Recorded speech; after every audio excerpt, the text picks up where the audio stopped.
safeguard government revenue and ensure transparency and accountability in all financial transactions, has observed with concern that some individuals, institutions, and offices are still in possession of and continue to use all financial forms. The practice is improper, unlawful, and unacceptable, especially since a new batch of customized financial forms with enhanced security features has already been printed, distributed, and officially authorized for use across the Republic of South Sudan.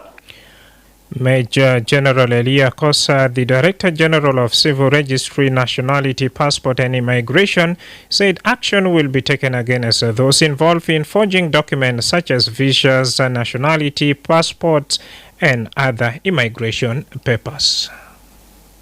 What is facing us in the Directorate, that is the issue of forging the documents, especially Form 15. So we have arrested some of our personnel who are forging the Form 15, and also plus our documents, the visa, even the nationality and the passport and the other documents concerning the immigration office. So we are here today to inform our public that we are working very hard to make sure that those who are trying to forge the document, we will arrest them. And once we arrest, we take them to the police court. Then if they convicted, so we have administrative issues, we'll take it against them. General Costa urged the public and institutions to follow the right procedures and process their documents in person rather than sending someone else. Police in Juba have arrested 3 suspects accused of attacking and injuring Major General Stephen Workozy, the Director of Research and Planning at the Ministry of Interior, at his home in Gudele 2 last month. According to police spokesperson Major General James Mande Enoka, the suspects were among a gang of 6 armed men who carried out the attack. The incident took place on the evening of July 3, 2025, when the group stormed the general's residence and shot him in the left leg. 2 other people at the home were also injured during the attack. The suspect reportedly stolen money and other belongings before fleeing the scene. General Enoka told reporters this week that one of the suspects was shot during the arrest operation and later died in the hospital. On 3rd July 2025 at 7 p.m., a gang of 6 criminals attacked a senior police officer at the rank of Major General at his residence in Gudele near Zain Road. The criminals shot him at his left leg and injured 2 other persons who are staying with him. And the criminals went away with some properties, including money. That was a very serious incident, and the police and CID devoted their time to investigate and search for the suspects. I am very glad to say that 3 suspects from the 6 have been arrested. They are here before you. You can see them. During the arrest, the suspect exchanged fire with the CID, and in the course of that, one of the suspects who was possessing the firearms was shot at his leg to neutralize him, but later on he died in the hospital. One suspect is still at large. Meanwhile, Major General Workozy welcomed the arrest and praised the Criminal Investigation Department for their effort.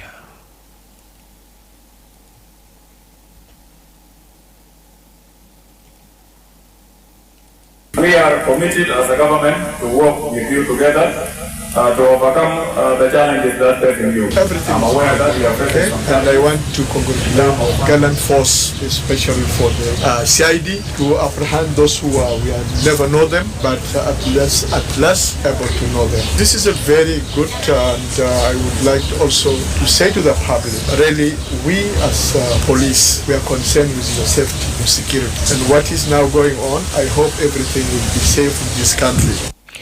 Police said the search is ongoing for the remaining suspect. The government of Upper Nile State, in partnership with the health organization, has launched a vaccination campaign in Malakal for children under 5. The campaign provides the second dose of measles vaccine and the malaria vaccine, aimed to reducing high children mortality rates from the disease.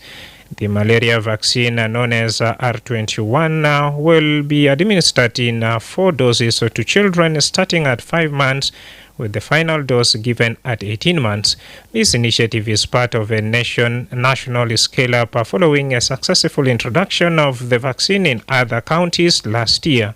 The campaign was officially launched at the State Ministry of Health in Malakal by the Minister of Information and Communication, Peter Wujo, representing the state governor. The event was organized in collaboration with the health organization operating in Upper Nile State. Speaking on behalf of Deputy Governor Deng Jo Angok, Peter Wujo says the government is committed to working closely with partners to overcome funding and logistical challenges.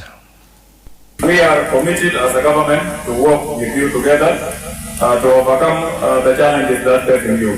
I'm aware that you are facing some challenges in terms of funding.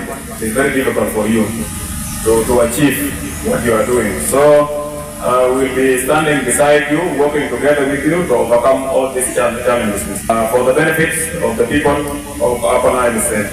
With these few remarks, I would like to announce this vaccination campaign for the measles second dose and vaccine of malaria for the kids under 5 years is officially launched.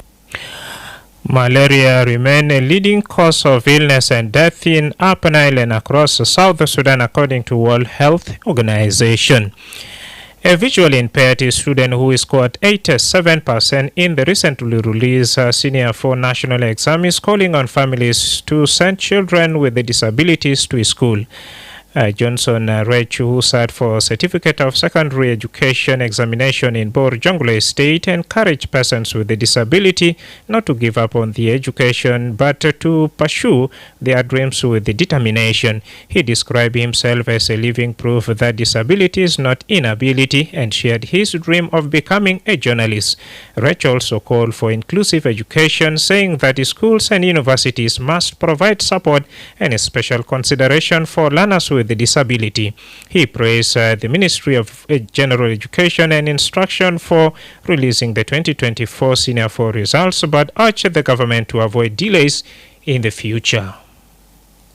I want to encourage people with disabilities who are in schooling, let them continue with their education journey. For any person with disability who is just there at home, who have not been enrolled in the school, let them enroll their children with the school. Disability is not an ability, you will do something for oneself, rather than relying on the people. If you are a disability person, if you are in school, continue with your education journey. If you are in school, go to the school, you work for the school.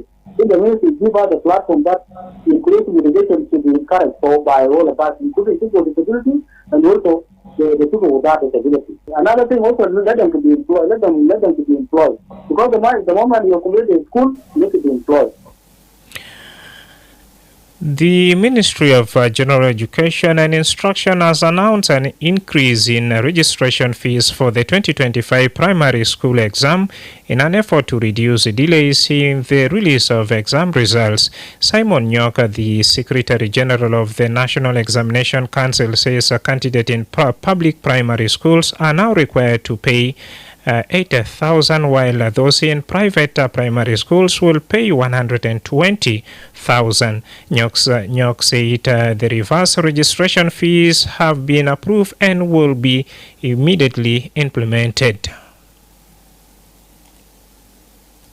So far, we have rolled out registrations of primary school exams last week, and this will run for a month. And the fees that have been approved is that in public primary schools, every candidate pays an amount of £80,000, 80,000 only. And in private primary school, every candidate pays an amount of 120,000. These are the statutory fees that have been approved and rolled out for the registration of primary schools exams. According to Nyoka, the funds collected will cover nearly a half of the estimated cost of running the 2025 exam. He added that the plan is part of efforts to ensure results are processed and released within 45 days in line with legal requirements. So the money that we are going to charge will actually cover almost half of the amount that have been projected to run the examination of 2025 exam. So this is the strategy we have put in place, and we are optimistic that if this money is collected and put into that central banks, and depending on availability of cash, also the same of the exam of secondary educations. If the exam are administered in December, it takes us another 45 days to complete the process of processing the results. That means the exam must be out by end of March every year. And now that will be reinforced by the government's budget. So we are optimistic that this delay will not repeat itself. And we are optimistic that the issue of cash availability in the country will also be resolved. So I hope that by the time we administer the exams, we would have collected enough money to run the exam and even pay the service providers, the printers, and those who distribute the exams. Back then, former Minister of General Education Wudeng Achul instructed officials to stop collecting fees in public schools, saying it's violating President Salva Kiir's directive on free education. However, the directive has seen little progress as exam results continue to be delayed. Fees are still collected in public schools, and payment of teachers' incentive remains inconsistent across the country. And finally, before the international news, the governor of Warabi State, Bolwek Agoth, has launched a tree planting campaign with the target of planting 15,000 seedlings in the state capital, Kuajok. According to a statement from the governor's office on Thursday, the exercise is part of a national program aiming to plant 1 million trees across South Sudan. Warabi State has been tasked with planting at least 10 million trees. The statement said the initiative is being carried out by the State Ministry of Agriculture in partnership with an organization called Natural Planters of Generation under the team Plant a Tree Sublife. While launching the drive, Governor Agoth said tree planting will reduce the effort of climate change. He said, and I quote, "Our people need to protect themselves from climate change, and planting trees in scientific mitigation measures," end quote. Governor Agoth also said planting a variety of trees will create commercial opportunities for the state and support the nutritional needs of local communities. He urged citizens to abandon violence and instead focus on productive activities such as agriculture. The governor added that his administration will work to boost agriculture through farm mechanization, support farmers' unions, and better access to microfinancing as a way to lift the people of Warabi State out of poverty. And over to the international arena, I'm joined by James Atem. Welcome. Thank you, Madrama James. Let's begin in Sudan. Sudan's army has denied bombing a World Food Programme convoy taking aid to a famine-hit area in the country's Darfur region. The Rapid Support Forces accused the army of carrying out Wednesday's airstrike in the town of Melit, which is under their control. But a UN agency says the convoy was hit by a drone, and three of the 16 lorries were destroyed by fire. The UN confirmed all staff were safe. Sudan has been in civil war since April 2023, causing one of the world's worst humanitarian crises. The RSF does not have an air force, but both sides use drones. The attack is the latest in a string of assaults on humanitarian operations in Sudan. Elsewhere, in the Democratic Republic of Congo, Human Rights Watch says M23 rebels killed at least 140 people last month in the Rutshuru area near Virunga National Park. The rights group says women and children from the Hutu community were among those summarily executed. The rebel, however, denied the allegation, accusing the the right group of falsifying the reports. The killings come despite an ongoing process brokered by the US and the Qatar. And finally, in Ghana, musician Shatawala has been released on bail after being detained over the purchase of a luxury car. Authorities say his yellow Lamborghini was seized at the request of the US, which claims the vehicle was linked to a criminal proceeds. But wireless management insists he was questioned over tax obligations. That's all in the regional and international news with me, James Satin. Back to you, my colleague, Madrama James. Thank you so much, my colleague James Tem. And over to the sports arena, I'm joined live by Darlington Moses.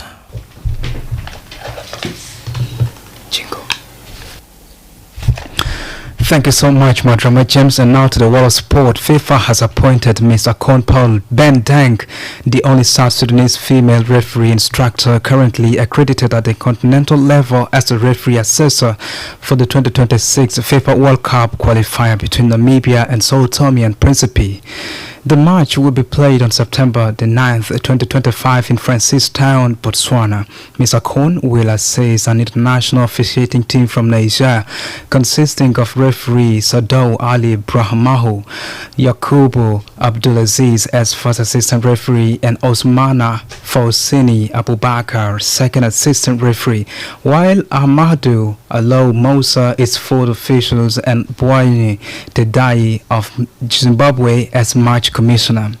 Angola secured the last ticket to the 2025 Afro-Basket semi-finals after overcoming a resilient Cape Verde team, winning 90-80 on Thursday. Angola took the court looking to become the first group winner to advance to the semi-finals after Cote d'Ivoire, Egypt and Nigeria all fell short in the quarterfinals. The Angolans entered the court determined to avoid the fate of other group winners after Cote d'Ivoire, Egypt and Nigeria were all eliminated in the quarterfinals. With the victory, Angola joins Cameroon, Senegal and Mali in the last four of the Continental Championship. On the road to the final, Mali will face Senegal while Angola will take on Cameroon in the semi-finals. And also in boxing, Daniel Dubois has parted ways with head coach Don Charles after 18 months of working together. The former world champion has also recruited Sam Jones as his new advisor as he makes sweeping changes to his team since losing to Alexandro Usyk in July. The former world champions has recruited a lot more besides the advisors. The fallout from the boys' defeat was dominated by questions about the pre-fight gathering. Usyk, 38 years old, demolished the boys in 5 rounds, and the Londoner is now looking towards the rebuilding job. The boys gave little away when announcing his departure from Charles. Tony Sims, corner Ben's trainer, is in the fourth runner to replace him. Thanks. This is all in the world of sport, and back to you, Madrama James. Thanks a lot, Darlington Moses. You are listening to iRadio News, and to end this bulletin, a recap of our top stories.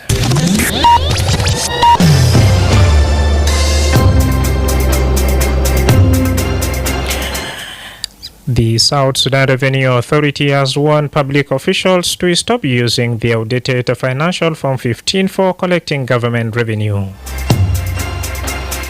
Police in Juba have arrested 3 suspects accused of attacking and injuring Major General Stephen Workozy, the Director of Research and Planning at the Ministry of Interior, at his home in Gudeletu last month. And the government of Upper Nile State, in partnership with the health organization, has launched a vaccination campaign in Malakal for children under 5. That's the end of iRadio News. If there is a story or an event you like iRadio to cover or report about, please send for us a text message on +211 925 287 870. It's also our WhatsApp number. Follow us on X at iRadio Juba, like our Facebook page iRadio, subscribe to our YouTube channel at iRadio South Sudan. You can also visit our website and listen to us online at www.iradio.org. Stay tuned for the news in Arabic at the 1:30 hour. I am Madrama James. Thanks for listening.